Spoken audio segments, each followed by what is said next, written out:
Cough syrup के नाम पर जान से खिलवाड़। तमिलनाडु सरकार की रिपोर्ट में दवा कंपनी की भारी लापरवाही, घातक केमिकल के इस्तेमाल की इसमें पुष्टि। कफ सिरप से बच्चों की मौत का मामला सुप्रीम कोर्ट पहुंचे वकील विशाल तिवारी ने जनहित याचिका दाखिल की। जनहित याचिका में मांग गलत दवाओं की जांच के लिए न्यायिक आयोग या सीबीआई जांच, सेवानिवृत्त जज की निगरानी में कार्रवाई। याचिका में मांग जहरीली दवाएं बाजार से वापस ली जाएं, दोषी कंपनीज के लाइसेंस रद्द हो और आपराधिक कार्रवाई भी हो।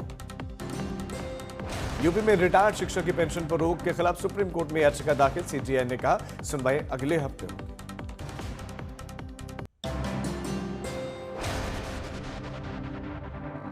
पंजाब में कोल्ड ड्रिप सिरप पर बैन, बच्चों की मौत से जुड़ने पर फूड एंड ड्रग विभाग ने कार्रवाई की।